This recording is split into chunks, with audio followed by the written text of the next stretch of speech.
What's up, guys? Welcome to the Hoops Playbook. This is a series where I break down the equipment, the systems, the mindset, and the hard lessons I wish I had when I first started. No fluff, no guru talk, just real world experience from building this in the field. If you're running a service business or trying to build one the right way, this series is for you.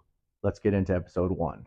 In today's episode, we're talking about one of the biggest mistakes I see business owners make early on, and that's lowering their prices. If you've ever been told you're too expensive, felt pressure to discount, or questioned your prices during slow seasons, this episode's for you. Number one, well, they keep saying I'm too expensive. The only thing you should worry about is how much you need to make for you and your company to thrive. That means the rate per man hour, expenses, and the profit margins you want in place. What you really should be doing is creating your customer avatar and catering to that specific one. New owners, they always think that lower prices equal more volume and more stability, when in reality, they're only giving you more complaints, more reschedules, more payment issues, the possibility for bad reviews. All of that stuff comes into play as to why a customer is not your particular customer. Now, here you go. The cheaper the client, the more expensive they are in every other way: time, stress, callbacks, and expectations. It's not that they're bad people, they're just not your people. So let's consider this. Always remind yourself how expensive you should be, not how cheap you should be. Número dos. My market and area won't allow me to charge and price accordingly. Sure, it can. There will always be market tendencies and price differences in your area. That doesn't change the fact that you need to know your value. If you think your area or market is that bad where you really can't charge more than 40 an hour, 100 an hour, then you probably should consider not owning a business in the first place. Our value as human beings get lost in the beauty of owning a business. We get so caught up in the glorification, we don't realize we're just taking on another job. Why would you run a business with the pain and struggles when you can't even make 100 an hour or whatever it might be?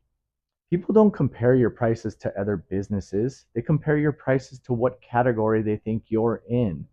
Your price tells people whether you're a budget option, a standard option, or a premium option, and clients behave accordingly. But Ryan, I'm not getting enough jobs. Well, this isn't a price problem. This is a marketing and outreach problem. We often get stuck in the mode that taking on as many jobs as we can means a successful business. Wrong. You don't need to scalp for every job out there.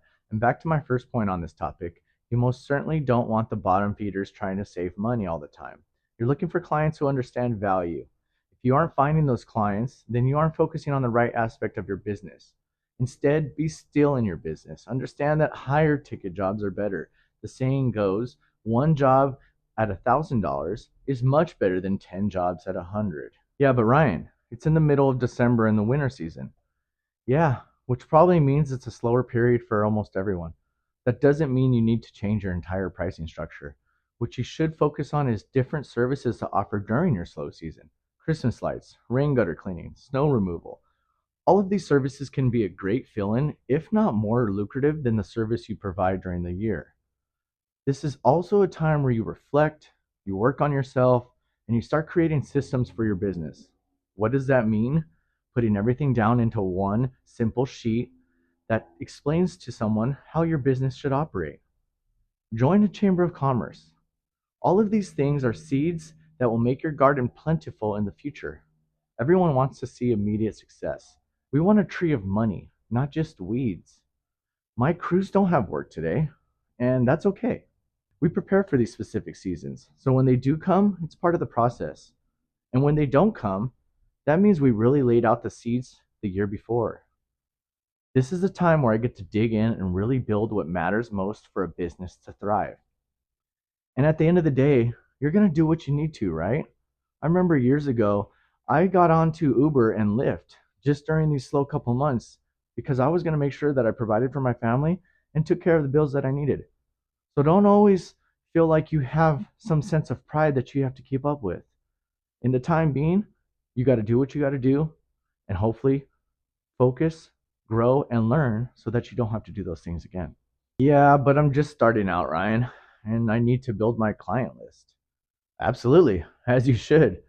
But if you're pricing correctly to begin with, the pricing you start with should and could be much lower than, let's say, someone who has 5 years worth of expenses, employees, etc. Your pricing will grow as you do if done correctly.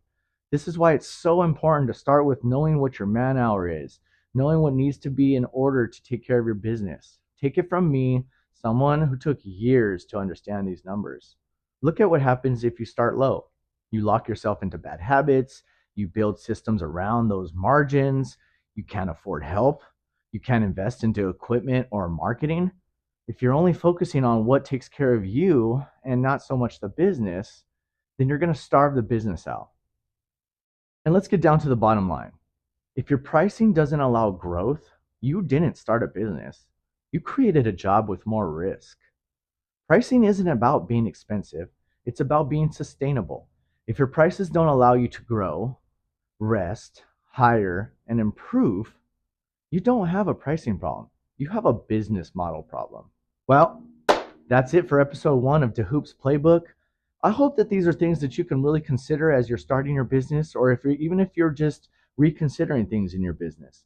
I've said it plenty of times already for 2026. My main goal is knowing all of my KPIs, knowing my numbers, and understanding what it means to really have a thriving business. But don't let me fool you. I'm not trying to sit here acting like I know everything.